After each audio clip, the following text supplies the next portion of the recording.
Yo, what's up? Just came back from the theater. Saw Separation. Ever heard of it? I only heard about it like last week. Decided to go see it. This movie is directed by Will Brent Bell. You may know him as the director of The Boy and The Brams The Boy 2, I believe it was called. I was surprised to find out he also directed Stay Alive. Remember that from 2006 about like a video game horror movie where like the ghost of some old bitch took possession of a movie and killed people. It was cool. So that was surprising. And there was definitely some cool hallmarks of that in this movie, Separation. So this movie stars Rupert Friend, Madeline Brewer, Mamie Gummer, and Brian Cox. I only recognize like one of those names, but the movie's about a husband, wife, and a daughter, and the husband, the father, is kind of a stupid dumbass. He used to be like a really awesome, or at least self-acclaimed comic book artist. He has a bunch of memorabilia based off of like these really Tim Burton esque puppetry and puppets. He made a comic book and whatever. But he's going through tough times. He's not really making any money off of it anymore. So the wife is the breadwinner. And when the father lets the daughter, by the way, the father's name is Jeff and the mother's name is Maggie. And we got, oh, I forgot to get the name of the daughter, but Jenny, that's her name. So Jenny hurts herself. Maggie takes it as like, oh, I gotta get away from this guy. He's not taking care of my daughter. Meanwhile, the father has also got this like kind of obsessed babysitter girlfriend. They're not explicitly dating or anything like that, but she's just like really on his arm. Like she's like constantly complimenting him and all this stupid shit. But her name is Sam. Sam. Samantha, the babysitter. And so the mother takes the daughter, says, we're getting a divorce. I'm getting full custody. You got no grounds. And the father's like, I can't let this happen. I'm not going to go into full spoilers. I'm just getting the premise set up so you guys can understand what it's about. But meanwhile, the divorce contracts are being filled out and whatever. The Jeff comes across an old college buddy who helped him do comics, and he's offering him a new job. And he's reluctant because he's not going to be given like a writing a new comic book job. He's just going to be given an inking job. For the moment, he's reluctant, but all of a sudden, while Maggie calls Jeff, just to go over some crap. She gets hit by a car, dies. And for the rest of the movie, it's about the Jeff and Jenny trying to work around adapting to this new environment, while not Maggie, Jeff is integrating. He's getting into a more steady groove into becoming a better father, while Jenny is having these nightmares and visions of ghosty woasties.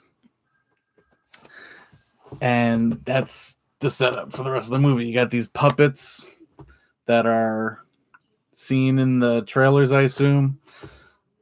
They are actually the puppeteers. The puppeteering is done by some people who worked on the Muppets. So we got some pretty some pretty good puppeteering here.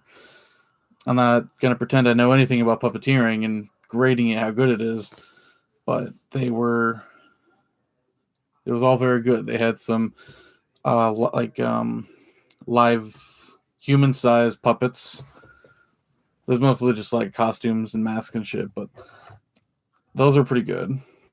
The designs of these creatures too, the designs by Jeff of these puppets and characters that he created, like I said, they're very Tim Burton-esque. They're like all clowny. They got like clown makeup and they have like really exaggerated faces and shit. Look it up. Puppets from the Separation. They're interesting designs. Nothing to write home about. So, like I said, I'm not gonna go into spoilers. So I'm just gonna like cover some really awesome points in this movie. For one, or in like some like stupid crap. Like this movie was, I did not see any trailers for it. I was completely surprised. I had no idea what I was getting myself into. Given the name Separation, the poster is just like a girl looking at a clown. It through a doorway. I don't know what the hell this movie's about. And at first, the first like third of the movie is like laughably stupid and terrible because the character Jeff, is beyond a nincompoop. He has no idea how to do father, and he makes up really stupid excuses. He's just like a child. He's just a child. And it's really obnoxious at first, but I realized I hate the character, but not the actor. The actor, Rupert Friend, he doesn't have a lot to work with, so I can't give him too much crap for subject material that really didn't give him a character with too much likability. But on the other hand, Jenny, who the actor portraying Jenny, this like 6-year-old girl, was honestly amazing. I actually really liked her. I got to get her name real quick. Her name is Violet McGraw. I mean, I've probably seen half a dozen like recent childhood redheads in movies. Who knows? But she looked kind of familiar, so she's probably from something else. But she was actually phenomenal in this movie. She's like a 6-year-old star, and she wasn't cringe. She wasn't overacting. She had dialogue. She was like half the movie. She had almost as much screen time as Jeff, the main character. I give her props. She had a character. She had thoughts and feelings. There was like quirks about her, and she just did it really, really well. Honestly, I don't know if I'd say go see the movie just for her, especially if you're not into horror movies or bad acting or divorce, like because that's the plot of the movie. If you're sensitive to that sort of thing, don't see it. But I really did like this little girl. She did a really great job. I want to keep tabs on her. Like, hey, let's see what more movies she does. So the rest of the movie, the second act, where it's just kind of like settling in, we're getting a little bit more of what these creatures are. We're getting hints as what's going on. There's like a side. There's like a background plot revolving around the father of Maggie, the grandfather of Jenny. His name is Rivers. Trying to uncover who is the person who hit Maggie with the car and killed her. And that plot point is only referenced like a few times before at the end it's revealed. And I don't want to say I was surprised because I look like a geek who didn't see it coming. It was not obvious, but really thinking about it, it's like, oh, well, I guess who else would it have been? But honestly, I was kind of going through. I was actually thinking like supernatural because that's kind of what happens in the movie is supernatural events. So the ending of the movie was actually kind of like both endearing in its simplicity and not necessarily. This movie's not gory. It's very subtle in its scares. It has jump scares, but it reminds me a lot of Poltergeist with the clown at the end of the bed. There was a lot of that in this movie where creatures are just sort of there and you're just waiting for something to happen. And that's like the majority of the scare in the movie. It's not like super scary, but it's suspenseful and I enjoyed it. Payoffs were never that great, unfortunately. The main antagonist, like supernatural creature, was really interesting. There's a comic book, or like the man who hired the college friend that hired Jeff back into his company has a partner who wanted like some dark, edgy material to use for a future comic book, and he's also like really into the paranormal shit, and that's what hints Jeff into figuring out what to do about this supernatural event. I forget why I brought that up. They exist, I guess. Whatever. And despite the ending of the movie not having much of a climax, I would watch it maybe if you're a little less experienced with horror movies. This is actually like a pretty good like intro horror movie. It's got really stupid plots with really poorly written characters, but the scares are moderate to ooh sort of thing. Actually, the thing that did make me jump was a part in the movie was when the wife got hit. I saw it coming a mile away because they telegraph it like 3 times before she gets hit. There's like a part where she's walking down the sidewalk and suddenly a bike like almost hits her, and she's like, "Oh." So I'm like, okay, that happened like 3 times. She's gonna get hit by something. She's gonna die. And when it happened, I saw it coming, and I'm like,